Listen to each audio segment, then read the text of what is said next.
India की team को एक और गुड लक मिल चुकी है कुदरत की तरफ से। एक तो होता है ना कुदरत का इंतकाम, और दूसरा होता है कि यूनिवर्स जो है वो जब आप किसी से मिलने की कोशिश करें तो आपको मिलाने के लिए जो है यूनिवर्स भी कोशिश करती है। शाहरुख खान की फिल्म का डायलॉग मैं देती हूँ आपको।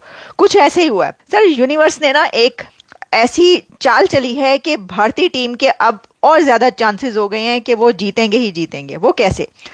न्यूजीलैंड की टीम को एक बहुत बड़ा धचका लगा है, और वो धचका ये है कि अगर आपको याद हो, आपको मैट हेनरी याद है? एग्जैक्टली आपको याद होंगे मैट हेनरी, क्योंकि मैट हेनरी चैंपियंस ट्रॉफी के सबसे कामयाब बॉलर हैं। और उन्होंने मेरा ख्याल है कि कितनी विकेटें ली थी, चार पांच पांच विकेटें ली थी उन्होंने जो ग्रुप स्टेज के मैच में भारत के खिलाफ। वो मैट हेनरी अब नहीं खेल रहे। बहुत ज्यादा चांसेस हैं कि मैट हेनरी इस फाइनल में शामिल नहीं होंगे इंजरी की वजह से। और इसमें जो न्यूजीलैंड की टीम के जो कोच हैं और जो कैप्टन है, उनका ये कहना है कि मैट हेनरी फाइनल नहीं खेल पाएंगे। ज्यादा ऐसा ही लगता है, चांसेस ये हैं कि मैट हेनरी फाइनल में नहीं होंगे।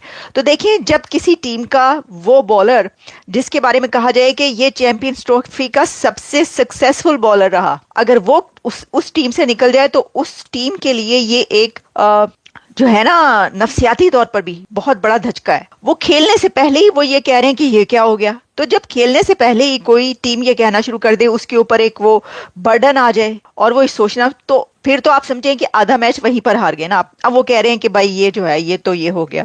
और वो सबसे बहुत सक्सेसफुल खिलाड़ी वो हैं, और उनको तो कहा जा रहा था कि ये की प्लेयर, की बॉलर हैं कि जो भारत की विकेटें उड़ाएंगे। तो भारत की विकेटें उड़ाने वाला खुद उड़ गया, मैच होने से पहले ही वो उड़ चुका है। इंजरी की वजह से कह रहे हैं कि वो शामिल नहीं होंगे। तो एक ये फिर यही हुआ ना, मैं सही कह रही हूँ कि ये जो इंडियन क्रिकेट टीम है उसके लिए एक और गुड लक ऑटोमेटिकली, या ये कहें कि वैसे ही आ गई। किसी ने इसमें कुछ किया नहीं। वैसे तो इसमें अरा की साजिश तो नहीं हो सकती, हाँ किसी और की साजिश हो सकती है, हमसायों की, इसके बारे में यही कहा जा सकता है। लेकिन नहीं, वो देखें जो है ना गेम, इसमें कोई भी ऐसा हो जाता है। क्रिकेट में तो अक्सर ऐसे होते हैं कि इंजरी हो जाती है, कई कई साल तक फिर नहीं खेल पाते, ऐसा भी होता रहा। ये जी, ये जो है ना मैट हेनरी, जबकि उन्होंने 2 मार्च को दुबई में भारत के खिलाफ ग्रुप मैच में 5 विकेटें हासिल की थी। ये लिखा गया है, जियो लिख रहा है, ठीक है, मैं आपको बता रही हूँ सारी उसकी जो है डिटेल्स। तो इसमें कह रहे हैं जी वो सेमीफाइनल में कैच लेते हुए उनको इंजरी हुई थी, और उसके बाद जो है वो बड़े तकलीफ में दिखाई दिए, और फिर वो ग्राउंड से बाहर चले गए थे।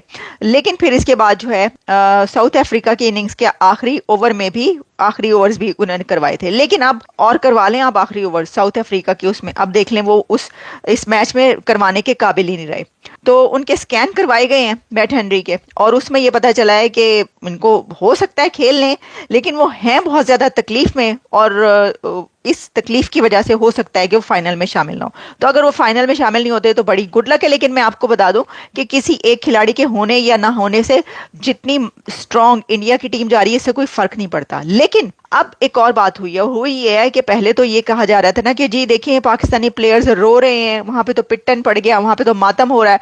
अब मसला ये पड़ा है कि जो न्यूजीलैंड के प्लेयर्स हैं वो भी रोना शुरू हो गए हैं। जब मुझे लगता है कि न्यूजीलैंड के प्लेयर्स को भी ये पता चल गया है कि भारतीय टीम जीतेगी, क्योंकि जो न्यूजीलैंड के कैप्टन है वो फट पड़े हैं।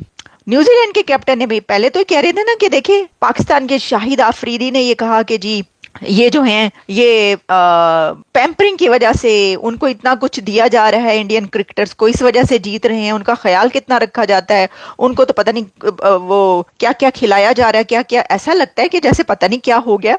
तो अब जो न्यूजीलैंड की टीम, या ये कहा जा रहा था ना कि जी बड़ा एडवांटेज हासिल है, क्योंकि दुबई में इनको बहुत एडवांटेज हासिल है, वहां की जो पिच है ये उसको जान गए हैं। तो न्यूजीलैंड की टीम के जो कैप्टन है उन्होंने भी ये कह दिया। अब जैसे जैसे करीब आ रहे हैं ना टाइम न्यूजीलैंड के ये मैच खेलने का, वो परेशान हो गए।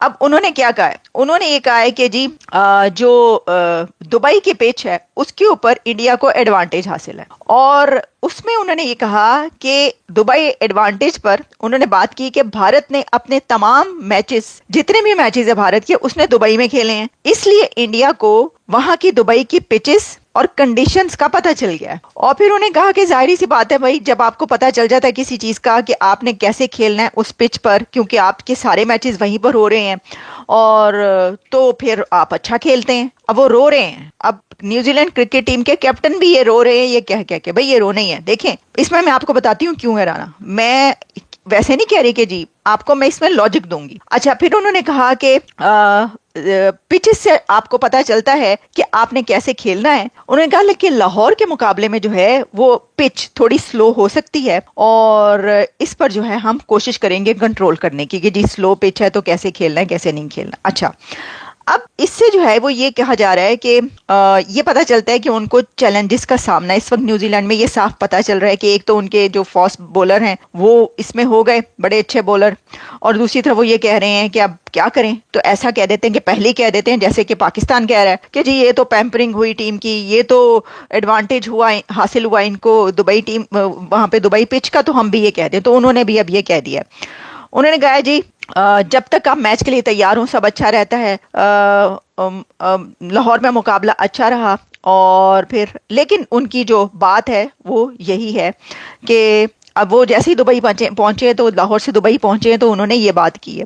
तो कोई ये कह रहा था, मैं देख रही सोशल मीडिया के भाई लगता है कि ये तो साजिश हो गई है, उनको कहा गया कि आप ऐसा कह दें। नहीं, अब मेरा जो जवाब है ना इनके लिए वो ये है, अगर ऐसी बात है कि एक जो टीम है, ठीक है, एक टीम किसी एक ही जगह पर खेल रही है बहुत ज्यादा और इस वजह से उसे तो पता चल गया भाई कि ये तो जो है इनको दुबई की पिचेस का पता चल गया, सारे मैचेस ही इनके वहां पर हो रहे हैं। तो पाकिस्तान में जिन टीम्स के सारे मैचेस हुए हैं, पाकिस्तान की टीम हार क्यों गई? सोचने की बात है, सारे मैचेस लाहौर में हो रहे हैं, सारे मैचेस वहां पर हो रहे हैं, तो फिर तो आपको भी जीतना चाहिए था। एटलीस्ट आप काफी आगे तक तो पहुंच ही जाते। सारे मैचेस वहीं पे हो रहे हैं ना, सब खेल रहे हैं, तो फिर तो ये भी बनता है कि जो टीम जहां पर सारे मैचेस खेल रही है उसको तो फिर वहां पर जीतना चाहिए, क्योंकि आपको भी पता चल गया। तो ये कितनी नॉनसेंस लॉजिक है। और एक और बात आप देखिए कि चलें ये तो हाइब्रिड मॉडल पर है, ठीक है, बहुत सारे ऐसे मैचेस होते रहे हैं, सीरीज होती रही हैं जिसमें एक ही उस पे खेल रहे हैं सब और उसमें कोई जीतता है कोई हारता है। ऐसा ही है ना, अगर एक पिच जिसके ऊपर 2-3 मैच हों और दोनों दो टीमें हों, इंडिया और पाकिस्तान को आप ले लें और एक पिच है और 3 मैच होने हैं, तो उन 3 मैचों में एक टीम जीतेगी एक टीम हारेगी, ऐसे ही होगा ना, जबकि दोनों टीम्स ने उस पिच पर सेम मैचेस खेले होंगे।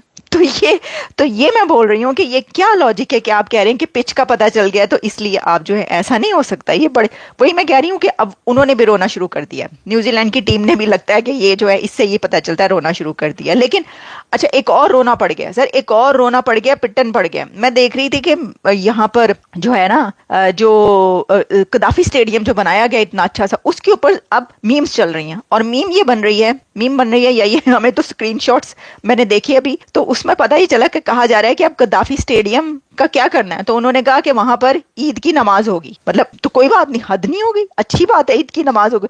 मतलब भाई अब आप मोहसिन नकवी साहब की तस्वीर लगाकर नीचे लिख रहे हैं जी कदाफी स्टेडियम को अब क्या करना है, इसका जो है ना मतलब की करना चाहिए। तो वो कह रहे हैं कि जी ईद की नमाज करवाएं वहां पर। अब फाइनल तो हो नहीं सकता, फाइनल तो हो रहा है दुबई में, क्योंकि इंडिया ले गया फाइनल दुबई में। आप छीन के रख लेते, आप ऑस्ट्रेलिया को जितवा देते वहां पर, तो आपका जो कदाफी स्टेडियम का नया नवेला दुल्हन की तरह सजा हुआ कदाफी स्टेडियम जो है उस पे मैच हो जाता फाइनल। वो कहते ने नाते तो तेरे आगे थे, कुछ भी नहीं हुआ। दोस्तों, कल होगा भारत और न्यूजीलैंड के बीच में महा मुकाबला, लेकिन इस मुकाबले से पहले एक खबर सामने आ रही है। न्यूजीलैंड के गेंदबाज मैट हेनरी अभी भी कंधे की चोट से उबर नहीं पाए हैं। उनके खेलने पर अभी भी क्वेश्चन मार्क लगा हुआ है। अगर वो नहीं खेलते हैं तो भारत के लिए अच्छी बात होगी। वहीं पर पाकिस्तानी जो हैं वो ये मना रहे हैं कि मैट हेनरी सही हो जाए ताकि भारत को हराने में मदद मिल सके। वैसे यार आप ना अपनी टीम के लिए दुआएं मांग लेते तो ज़्यादा बढ़िया था, है ना। हुआ कुछ नहीं तो फिर आप ऐसी चीज़ें मत करो। और रही बात भगवान के ऊपर, नो डाउट भगवान पर हम सभी विश्वास करते हैं, लेकिन हमें इसके साथ साथ अपनी टीम पर भी विश्वास है कि वो अच्छा खेलेंगे और चैंपियंस ट्रॉफी जीतेंगे। कई दिनों से पूरा पाकिस्तान सिर्फ दुआएं मांग रहा है कि भारत किसी तरह ये मैच हार जाए और फाइनल न्यूजीलैंड जीते। कैसे दुश्मनी निकालते हैं ना, मतलब क्या मिलता है तुमको ये सब करके, क्या मिलता है भाई जो टीम अच्छी खेल रही है वही जीत रही है। तुम लोग रोने लग रहे हो कि उनको एडवांटेज मिल रहा है। इनकी देखा देखी न्यूजीलैंड के प्लेयर भी बोलने लगे कि भारत को एडवांटेज मिल रहा है। यार आप भी नहीं जाते ना पाकिस्तान, आप भी खेलते दुबई में, आप भी बोल देते कि भाई हमारी सिक्योरिटी का इशू है इसलिए हम पाकिस्तान नहीं जाएंगे, आपको भी यहाँ पे एडवांटेज मिलता। लेकिन चूंकि आप वहां पर खेले हो, जीते हो और यहाँ पर भारत से हार गए, तो आप कह रहे हो भारत को एडवांटेज मिल रहा है। पिच वही है, बैटिंग दोनों को करनी है, बॉलिंग दोनों को करनी है। आप अपना हुनर दिखाओ ना भाई, अगर आपको चैंपियन बनना है तो फिर आपको चैंपियन की तरह खेलना पड़ेगा, राइट? आप इस चीज को क्यों बोल रहे हो कि भारत को एडवांटेज मिल रहा है? आप लोगों का क्या कहना है कमेंट करके बताएं। चैनल पर अगर नए हैं तो चैनल को सब्सक्राइब करें, इस वीडियो को लाइक करें और शेयर करें। जय हिंद।